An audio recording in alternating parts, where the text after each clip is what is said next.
Hello, everyone, and welcome to the Human SOS Show. And see the Gladstone's already on board, ready to help us get the day kicked off. Welcome, Gladstone.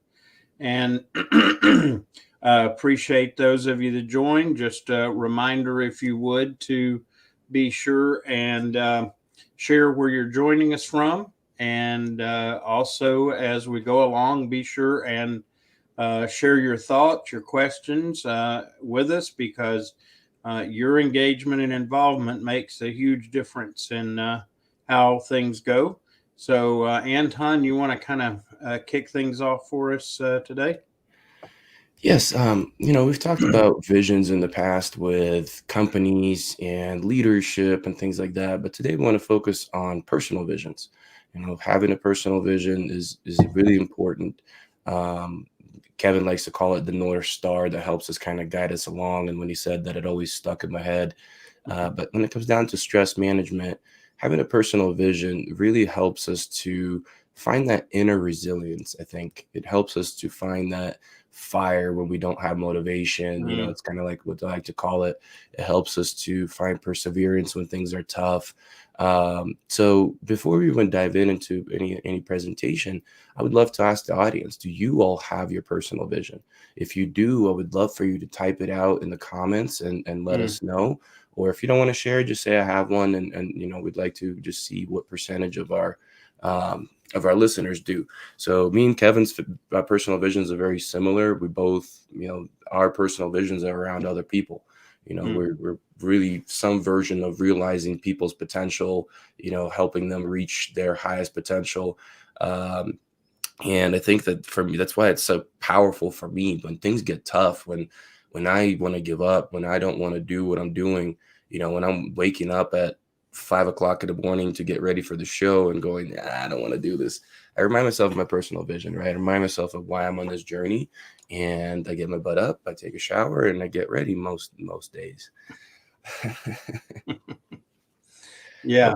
Any thoughts Welcome, on Dr. Jasmine. Glad to have you joining from Japan. It's always nice to hear from you.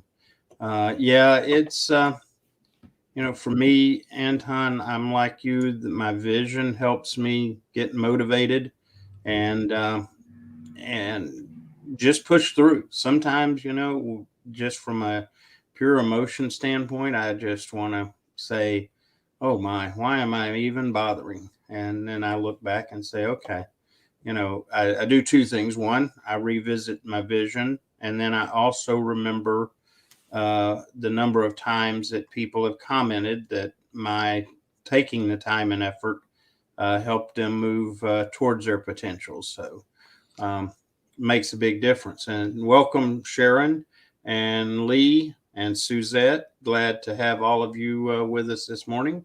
And just a reminder, if you would, let us know if you have a personal vision and if you are confident enough to, if you would, even type that out and share it in comments. You got a comment from Gladstone if you want to share it, Kev? I guess I can too. I'm up here. Let's see, I can.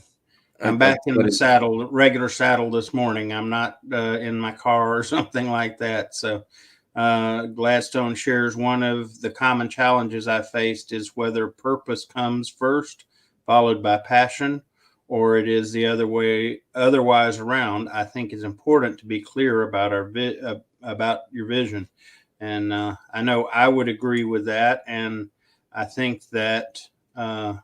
From my perspective, your question about purpose versus passion, it depends on what's going on in our life. Sometimes, if our passion is aligned with our design and purpose, um, and then whether which one follows depends on a given moment.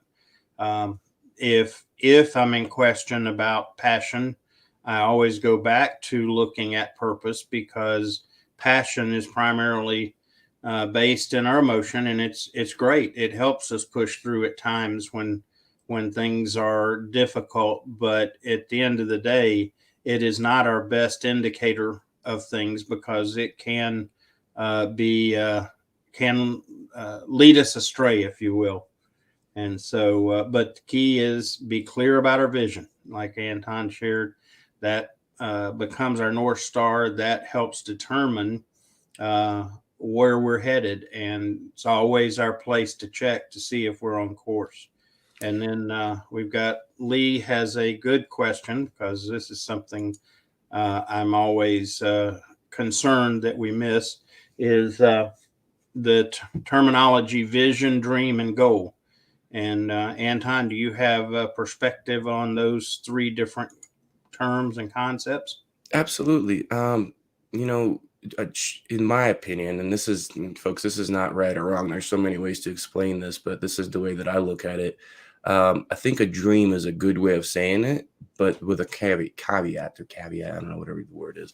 But the point behind it, sometimes dreams, we dream, but we don't have a plan behind it. So it should be a dream because it's something that's so big.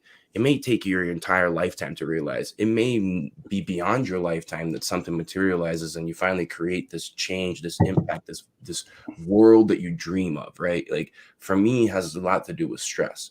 I know that we're facing a really tough time ahead as human beings until we really learn to adjust to stress and all the things that we're facing. So it may be beyond my time that I actually make an impact as big as I want to make. So it is in a way a dream because I visualize this world where people are not burdened by stress. It's not that they don't have stress, it's that they learn how to manage it and withstand it.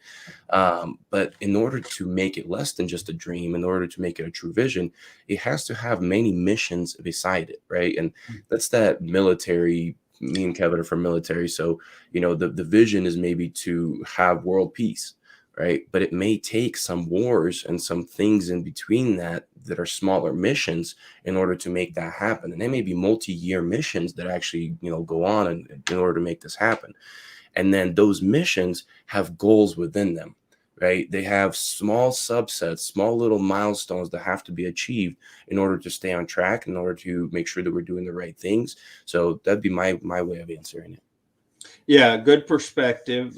Dream is, I'm like you, it's kind of this big nebulous um, thing that we have, and it will even drive our passion at times. And nothing wrong with having dreams. In fact, it's a way that we can begin to move towards understanding our vision, even. And indeed, vision is something that has direction. Dreams may or may not have direction, they may just be a concept, a thought, whereas vision becomes a clear point that we can anchor to. And I remind people that part of the value of our vision is that as we're being tossed around with craziness in our world, and emotional up and down, and dealing with fears and insecurities and all of that, that our vision is an anchor for us, kind of like an anchor for a ship in a storm. And then and your other word there, Lee, is goal. I find quite often when I counsel or coach someone in terms of vision, quite often the first thing they will express to me is a goal. Now, it may be a really massive goal that could take a long time to achieve, but it's still a goal. And what is interestingly to your follow-on question in terms of how realistic does it have to be, a real vision is something that is realistic. For example, my vision is to see everyone everywhere reach their full potential. Is it realistic? Yes, it can happen. It could happen. Now the question is, how realistic is it in a given time frame? And when we start looking at it in those terms, like Anton said, it may take our lifetime and some, much like we have observed movements in history, that the movements don't actually come to fruition on a large scale until the person that started the movement has actually passed away or died. And so, Is it realistic in terms of you will come to a point in life where you say that you have achieved it? Uh, Possibly not, likely not, because in order to affect change, it has to be part of a movement, and it has to be bigger than any one of us. Because part of the value of what we do is how we do that with other people and share that vision. So, getting into some down into the weeds a bit there, and let's see here. I like just before we jump to the next one, I Yeah. like that comment because I just want to drive home what you kind of said. It needs to be possible, but in the moment it may not be probable, right? Yes. And the missions in between reaching the vision and the goals in between missions are the things that slightly increase probability over time, and hopefully we're doing the right things that drive that needle of probability forward, being before Hmm. our lifetime or not. And Lee, if I remember, is it Lee that's the presidential candidate that I see on Yep. this profile? He is. So, Uh-huh. and I'm gonna hopefully it's okay to discuss this, Lee, but um is that probable right now? Maybe not. Maybe that's not a high level of probability that could happen, but there's things that you're doing. I'm sure you're going out, you're speaking, you're putting yourself on LinkedIn, you're constantly, doing small little objectives to help yourself take it just from a dream towards a real something that you can actually achieve. But I'd go deeper than that and say most likely that's not your vision. Most likely that's a mission to become a presidential candidate because there's something that you want to accomplish through that, and that's even higher reaching, and that's even bigger than just the mission of that. And even if you don't, right, even if you don't end up being a presidential, president someday, maybe you will, I'm not sure, but by doing what you're doing and trying to put yourself out there, you're still maybe making the actual vision more probable over time. All right. Let's look at Dr. Jesmond's got a comment. Appreciate, by the way, everyone making comments that and asking questions. That's what makes the show really good. Dr. Jesmond says, for me, confidence and honesty supported me to uplift the whole family when I lost my parents at a very early age. Yes, having that forward look and hope makes a big difference in what we do and how we behave, and sets our priorities. And that's where we begin to have to consider the concept of alignment. Let's see. Suzette offers, my life vision is to keep humanity alive through all that I do. Okay. That is a massive vision, and it's definitely something to work towards, something to anchor into, and help determine what we do. And that's a key to a vision. Is again, it's something that we can anchor to. And a good test for a vision is, can we share it with others that might need to come alongside with us to be a part of making it happen. Let's see. Comment Well, on before I that. read the next one, Kev, I mean, just want to interject real quick and Suzette's. I'm sure there's quite a story behind unpacking that vision, right? There's if you broke down what it means to keep humanity alive, when you started to explain that, when you broke down all that I do, yeah, those things may be a little bit general, and that's sometimes great for visions because life shifts, but the vision tend to stay the same. But I bet there's a lot of stories behind it, and I think that's what's important, especially if you want to be impactful with your vision upon others. You need to unpack that vision very Mm. well with stories. Well, and when she mentioned that, Anton, it made me think a bit about how your vision came about with your father and the story behind it, and I think that's a good consideration as part of it. By the way, welcome Bob from Bob. You're in Oklahoma now. They left the great state of Texas, huh? So glad to have you with us this morning. All right, so moving along to Gladstone's comment, I find that quite a few organizations, the vision, mission, values are just a statement. It must be demonstrated as a habit. It is a reflection of our character. Yeah, unfortunately, Gladstone, we went through a period of time where we recognize the value of vision, mission, and values. So the popular thing was for companies to come up with those statements and so on. And but the problem is that just like uh, in our current world, to humanize or to make our workplaces better, getting ping pong tables and pool tables are more symbolic than real.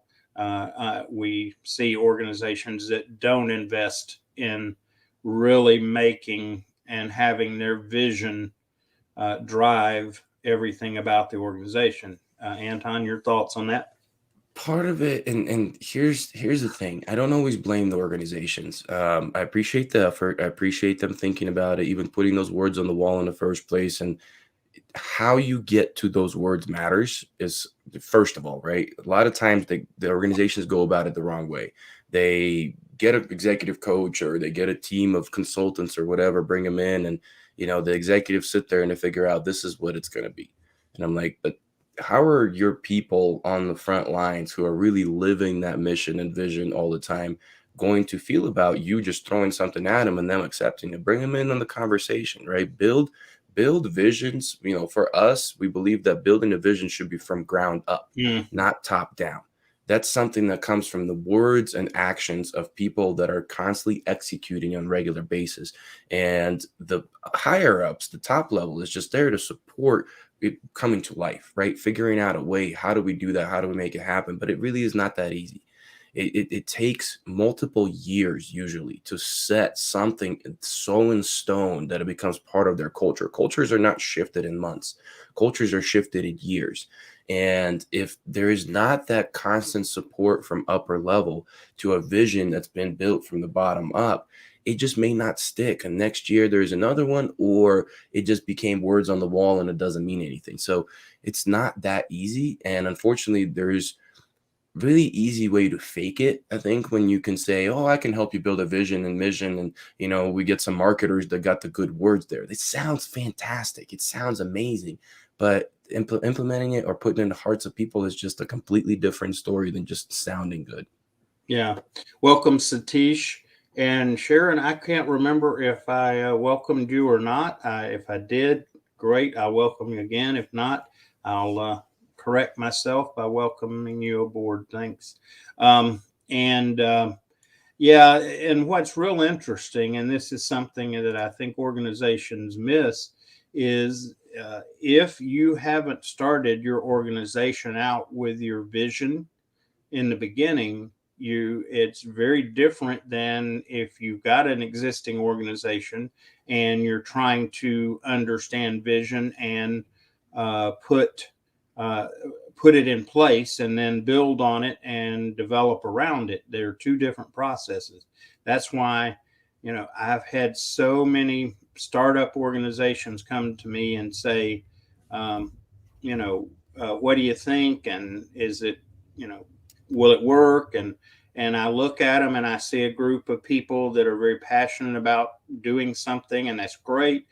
But we get started building around the passion, and there is still no clear vision to work from. And based on passion and commitment and shared mission, you can get along to a point, but there will be a point when your organization reaches a challenge, a crisis, uh, a debate. And without that clear vision, that's when the problems start occurring. And that's why I encourage anybody starting up, whether a business, a volunteer organization, a nonprofit, it doesn't matter. The principle of a vision is key and ought to be at the very front of what you do to get going. It needs to be one of the first things you establish, and then build from there. So, real important to realize, if you've got an existing organization with a bunch of employees, how you're going to approach alignment becomes much more challenging, because you're already moving and doing.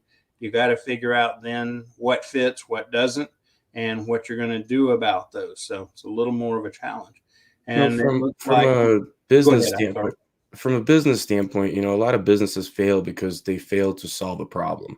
Mm, They created a great product, they created a great team, but the thing that they're doing on a daily basis doesn't solve a problem that the universe wants to spend money on. And they didn't do good market research. And this is what your vision is. It's part of that. You're looking at the big picture problem that you're trying to solve, big picture change you're trying to bring on. It may not be an actual problem, it's just a change that you want to see. And it's like when we build a business, we dedicate a lot of our life to it. But personal visions are even bigger than that. You're mm, dedicating your entire life to that. hmm. So sit down and make sure you think about the thing that I'm dedicating my life to. Is that something that is actually going to be impactful? Is that something that really matters? Or am I just trying to do stuff just for the sake of doing stuff because it sounds good? Well, Lee goes on to clarify his vision, and I, I had to chuckle when I hold my beer. That's funny. I have a goal, and it's massive. And hold my beer. Mine is technically possible, but extremely difficult, and the odds are not great. But why not? The ultimate political Hail Mary running for the presidency. Um, Definitely a goal, and I appreciate that, and think that you are. In some ways, braver, more courageous than I am. It is definitely not my vision or calling. I may have some, in fact, I have over the years had some stops along the way in political involvement. And that's more reason that I know that that is not a part of my big picture anyway. But certainly I get that. And um, we need leaders willing to, if you will, throw a political Hail Mary right now because we are so lacking in good leadership in the political arena, regardless of your perspective. It's much needed. And so, moving along, let's see here. Uh, Anton, she got Suzette was supporting an agreement. And then let's see here. And then welcome board, Richard. Sorry about that, Richard. I saw you a second ago again looking at these two different screens. Oh, Robert, apparently Bob's in Oklahoma for Turkey Day. So not a permanent shift. Um, so, um, and by the way, I appreciate watching you guys communicate with each other because at the end of the day, we're after a movement and you guys are at the heart of this movement. And ultimately, if the movement's working well, Anton and I will fade into the sunset and I think I'll get there first just based on probabilities. And you guys have to continue on, and love to see the support and interaction among each other. So let's see. Richard has a comment. Says I've seen the law of positive attraction work well to fulfill vision, save for when one uses it towards some types of toxic positivity. Law of attraction is an interesting term. It's become very popular, but it's been around, and it's a another way of saying related to what I call the law of sowing and reaping. It's a principle that's very common among different um, religious organizations and movements. But the idea is that what we put out is going to attract something back to us, um, and yes, the law of attraction, principle, sowing and reaping, they're all very much in force. Karma is, I guess, another expression of the same concept. And yes, it can make a big difference in moving towards our vision because part of what we want to do is to share our vision with other people to see if they feel compelled, led, inclined to join us as part of that vision. And that's how movements get started. Get a lot of people gathered around one shared vision, and that's where movements occur and sustain. Anton, your thoughts on that one? Absolutely. I'm a big fan of law of attraction. And that's why I say don't make your visions small. Don't make your visions look like missions. Make them so big that you attract that kind of impact. You attract that kind of positivity. And I like the comment on toxic positivity too, because I think that sometimes people overdo it and go over the top with it, but it's not real. All right. Gladstone. Let's see. Here we go. Gladstone says, I think sometimes we need some external source like a mentor to make sure or to make us appreciate our vision. I, I agree completely with you. I know I have coaches and mentors in my life, and even currently, I go to those folks for insight and direction. I know Anton helps me at times as we evaluate. I'll come to him and say, "Hey, give me your perspective on this." And the value of that is that people outside of ourselves can see things that we can't. Sometimes we're too close. Sometimes we're emotionally blinded by things. And yes, there is a great value in that. By the way, that's part of why we're around. We want to be that for or individuals and organizations to help them get perspective and to align with their vision. Anton, thoughts? I just let people know, if you're just joining, we're discussing having personal visions. But I think that to say we don't need external validation is a utopian concept. As human beings, we need external validation. I don't know if anybody's gotten to level of Gandhi where everything comes from within, and we're good. I mean, always the goal. I say it's great to get to a point where you're so resilient, you're so self-reassured that you don't need it. But in my opinion, the best external validations is the outcomes of our vision, or at least the outcomes of reaching for our vision. Mm, Me and Kevin talk about this. Our external validation for the show is your comments, your mm, engagement. I say this all the time, how grateful I am for every single one of you, because if you didn't show up, I don't know if me and Kevin would have the strength to keep trying, to keep going. And, I'm seeing we have 18 people on this call right now and on the show. And I'm pretty sure it might be some of the most we've had. And it's mm, amazing to see it growing. It just means that our vision of creating a more humanly sustainable world, as our organization, as this show, combining both of our visions of creating human potential, it's slowly coming to life. And that's our external validation. mm. And yeah, so I think absolutely it helps. And absolutely we need it. And to say that we don't need it is maybe a little bit utopic and naive. Well, and Sharon shares a little bit. By the way, those of you that show up as LinkedIn users, I appreciate you tagging yourself in it.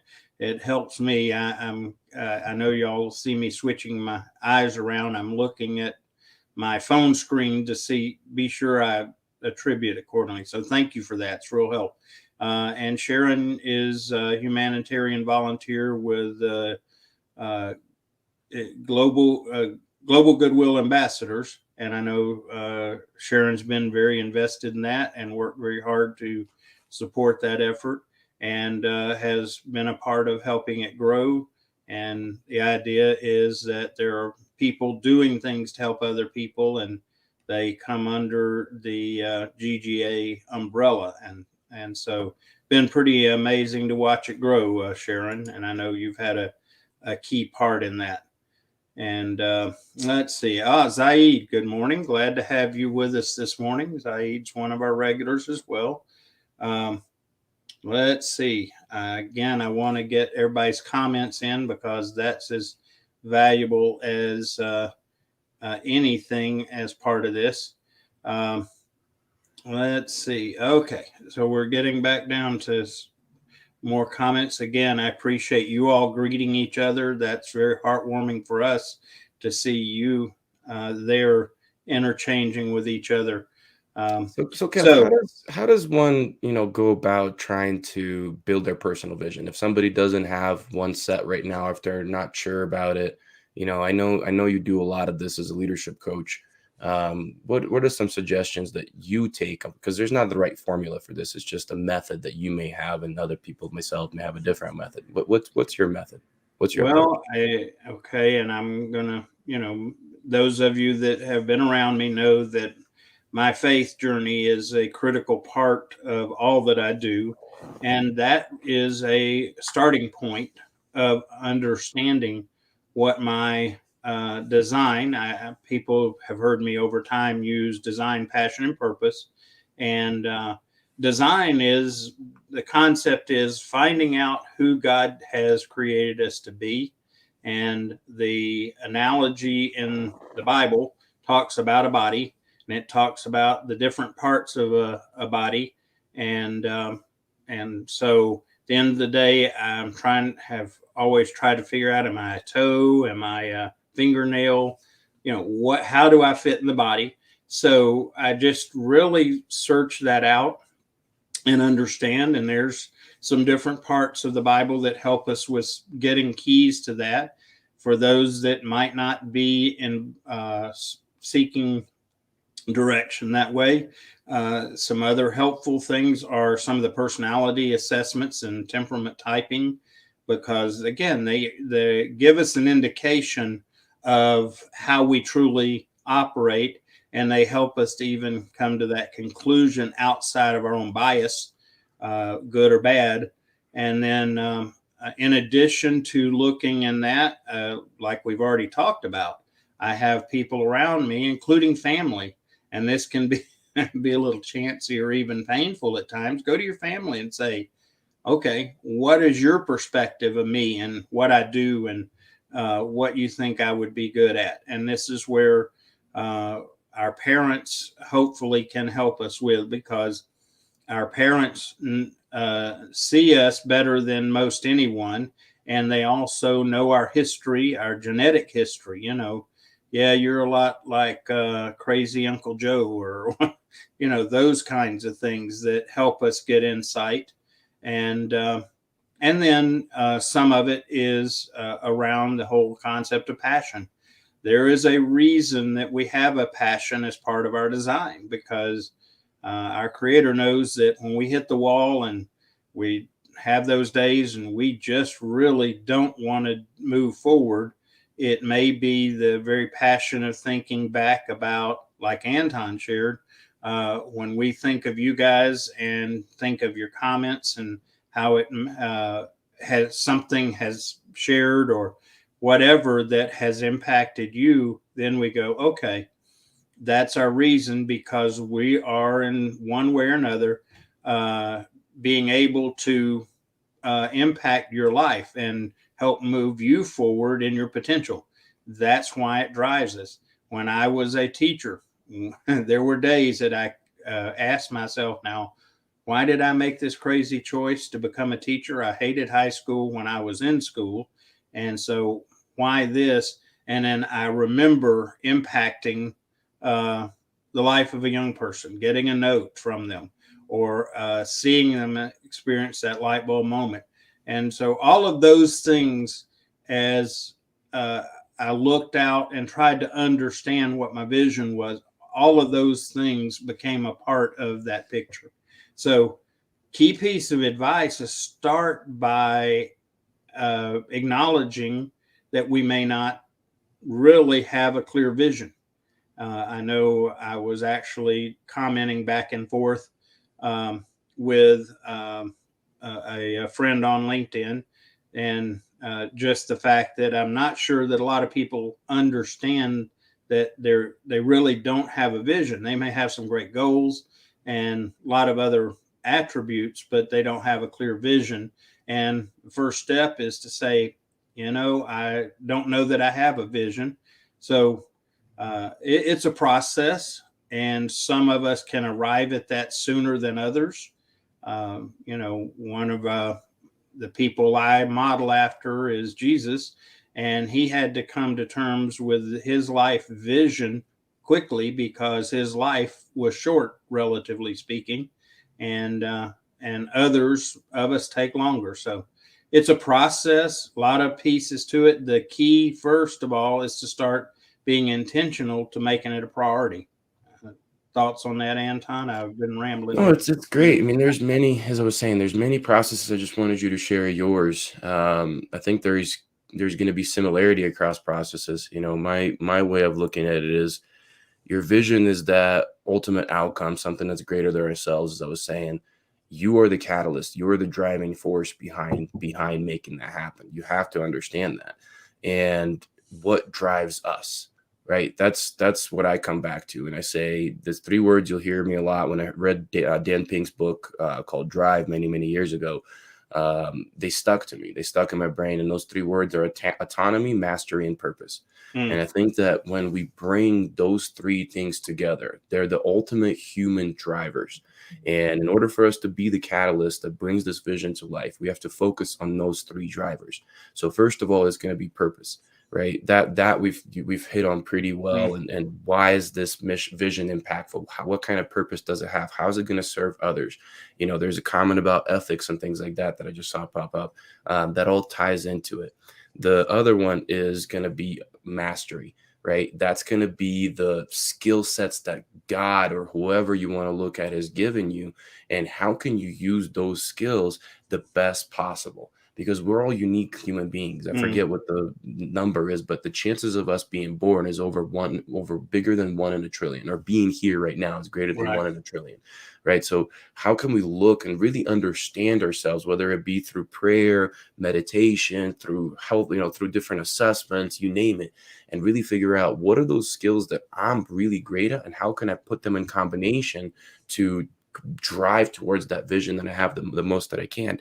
And the last one gets left off a lot, but I think it's important: autonomy. There's comments about parents I see and hear, but sometimes our visions are not really our visions. Our visions are things that have been imprinted onto us by our parents, by our siblings, by our partners, by our mentors, whatever it is, and they just kind of stuck for a while to where we feel like it's truly ours. But that's where the autonomy piece comes in, and we need to understand, how can I take these skills that I have? How can I make this purpose that I have, but do it my way, do it in a way that I feel is the best way of doing it. And there's just something about us human beings that like doing things our way when we really boil things down to it. And so really answering those questions is what we must do in order to build a vision that's worth fighting for, and a vision that'll last well beyond a few years. Yeah, and it's real interesting. Lee's comment, I think, makes a salient point. It says the outcome of the journey, which is it will I be president? Probably not.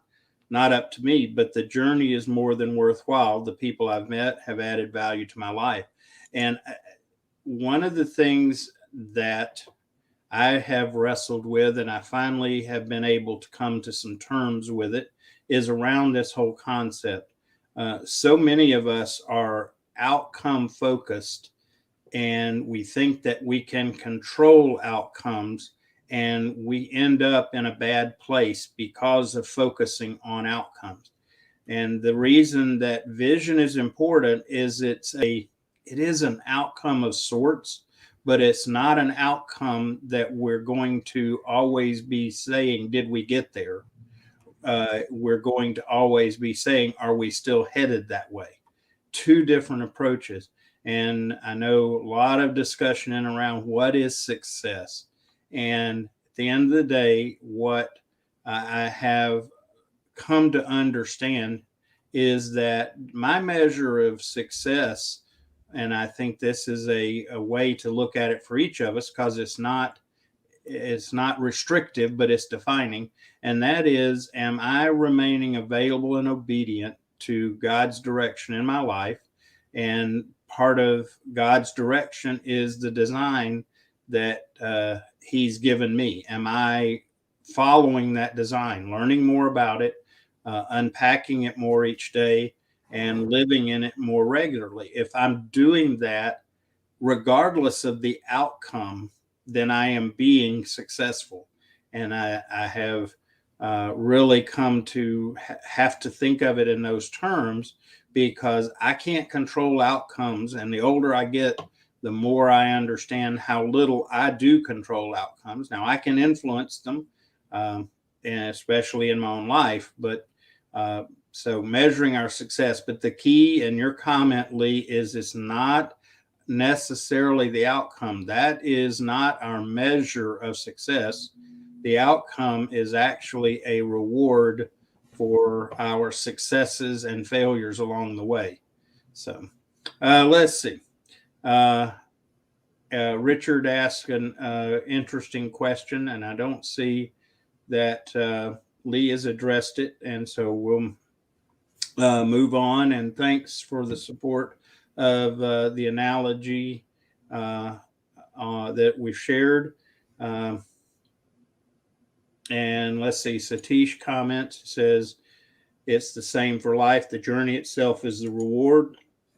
And I also like this, and I believe this may be Gladstone because of exchanges we've had, is it's important that ethics is a building block for our vision. And I think, I hope I'm correct in taking this assumption, Gladstone, that ethics is also another expression in terms of values. And it is critical that our values and our vision align. If there is a misalignment there, we are always going to be in a really bad spot uh, as we try to move forward. Anton, what do you think about that one? That one's not an easy answer, because sometimes what kind of ethics, right? What are we talking about? Ethics that are set by some ethical committee in the world, because Mm, some of those are behind ethics, morality of the current situation of the world. I think that a lot of times people had visions in history that moved ethics. They recreated what became ethical. They changed the status quo. They changed the norm because I think values is a better choice. I think that sometimes what we consider to be ethical is over history has proven it wasn't of value. So I would just, I think I like the word change from ethics to values. but what, again, go back, and part of what we're doing right now is a valuable exercise. We are thinking about it, we are considering it, and that alone is such a great value, because a lot of people end up just coasting through life.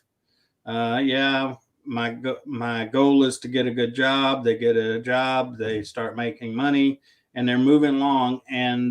But at the end of the day, they really haven't determined what their life's about and establishing this life vision.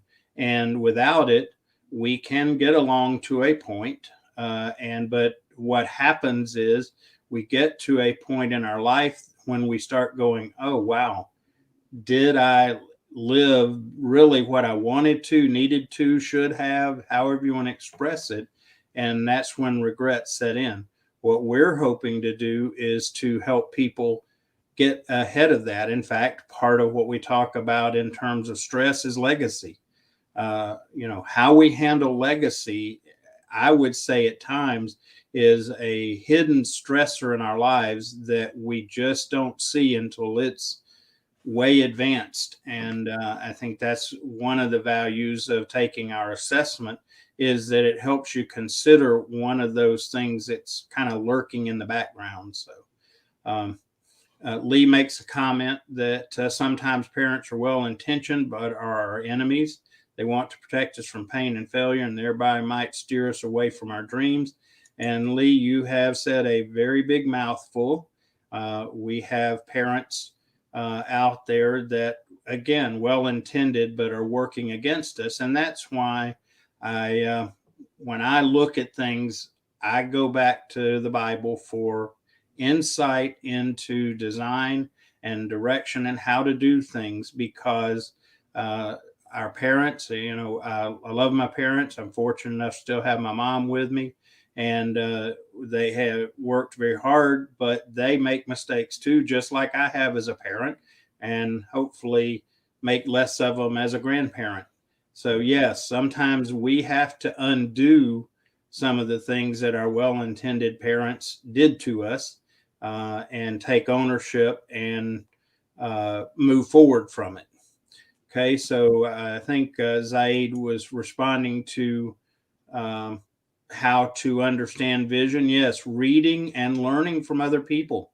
That is very valuable, um, uh, because people are there. And by the way, one of the shared universal designs we have is to do just exactly what you're describing, Zaid. Some do it in the form of writing a book.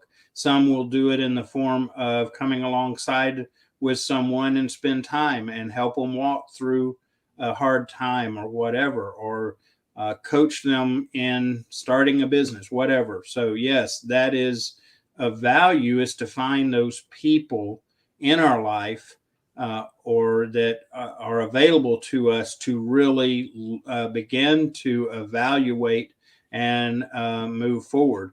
And Zaid goes on to say that is the Bible is an important book, and I agree with you there. And especially book of Proverbs is considered book of wisdom, and certainly has a lot to offer. Anton, thoughts on these outside resources, if you will? Of course, it gives us a broader view. I mean, we sometimes this is how stress does a lot of times. I talk about this a lot. Stress puts us in this little tunnel. We're just functioning, getting through life, and getting outside of our own head by using whichever books that speak to you. The Bible is always a great one.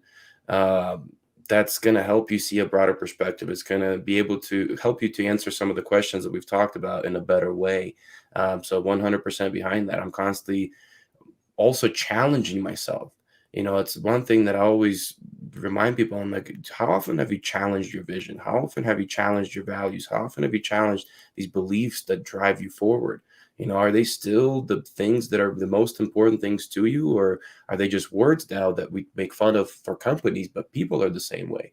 They carry these words, but they don't challenge, how am I living every day through those values? What am I doing every day to bring this vision forward? And when we read these books, I think it's a great way of doing that. Welcome, Christine. Glad to have you with us this morning. Believe it might be your first time with us, and appreciate you being here. Hope you'll become a regular with this group and help us continue moving forward with our vision that you all are a part of. Let's see here. I'm trying to look at some of the different concepts or comments. Let's see. Back up to Gladstone. Yep, Gladstone's comment. We must be willing to take corrective action during the course of accomplishing our vision. It requires humility. Indeed. And just so y'all know, one of the things I've been kind of working on in the background is I am gathering quotes that I have shared of my own from people over time. And one of the things that one of those quotes is that, part of the value of the process of success and failures is success keeps us going and failures keeps us humble. And indeed, being able to take corrective action does help, and humility is part of the byproduct, because in order to take corrective action, we got to go, uh-oh, I did something wrong. Or I made a mistake. And so, yes, that is very much true. Coming back to the concept of your North Star, Kev, right? Corrective Yep. actions are checking in and seeing, Mm-hmm. did I steer off the path? Am I still heading in the best direction to get me to that North Star? Or do I have to adjust and get back on the path? Yeah. Zaid talks about the whole principle of the golden rule. Yeah. Treat others the way you want to be treated. It's we've come to make it very complicated, but at the end of the day, that alone goes a long way in life and relationships. Well, just so Okay. many ugly things in history would have been prevented had some people asked themselves that question. And am I No treating others doubt. the way that I would have been treated? And it would solve so many world problems before they ever happened. I'm trying to get back here. Um, by the way, your question about chances of being born 1 trillion, Lee, yeah, you got better chances of being president. And people, by the way, lose sight of the fact that being born is such an amazing thing, such an amazing blessing. So, all right, I am going to put this up, and I'm That's still trying Suzette. to That's figure Suzette. out, Kev. huh? That's Suzette. Suzette, thank you. I see the life of my parents as lessons learned, good or challenge, and I take from that what I want to keep, and then I decide to augment the actions that were challenges for them. My parents now benefit from these differences made that were challenges for them. For example, how we communicate or show love and affection, how we define freedom and money. And yes, that is a one of the great ways to really understand ourselves and learn how to benefit from that relationship. And I chuckle at times. I learned a principle many years ago, that a principle of emotional focus. And so we're getting, I throw in a little free extra here for the morning. And that is, it's hysterical to me and sad at the same time to watch us as people look at our parents and go, I will never be like that, or I will never do that. Well, when you do that, by the way, you have just guaranteed that you're going to be or do that, whether it's in action, but certainly an attitude. And you get to my point in life and you're going, yeah, that was what my folks did. And so be careful if you don't want to behave in a way that you feel like your parents were not as much a good role model as possible, then don't get focused on it, because you'll be there. I promise you, one way or another. All right. Wow, this is great interaction conversation today, everybody. I'm glad that you're challenging me to keep up anyway.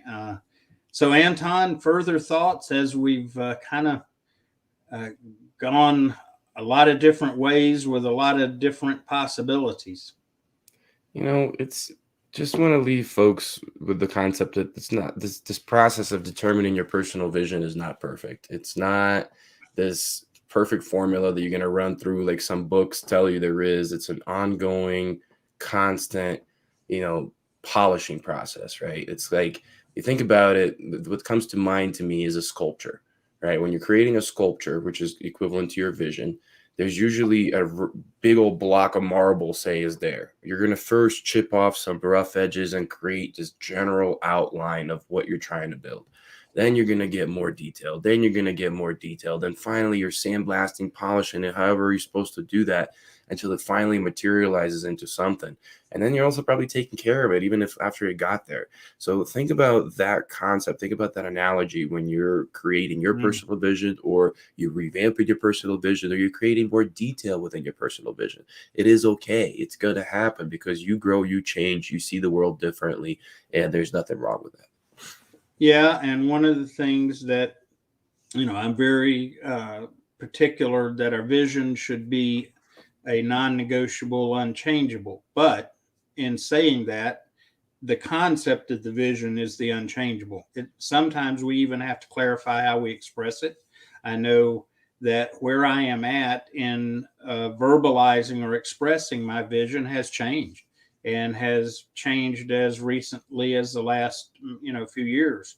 And so again, the principle is the key, not the words. And they are helpful because at some point, in order to accomplish what we're supposed to be about, is we've got to figure out who and how to bring others along as part of it. Because if we have a good vision, you can't do it alone. One of the questions that that helped me clarify, because a lot of times people get vision, mission confused with each other.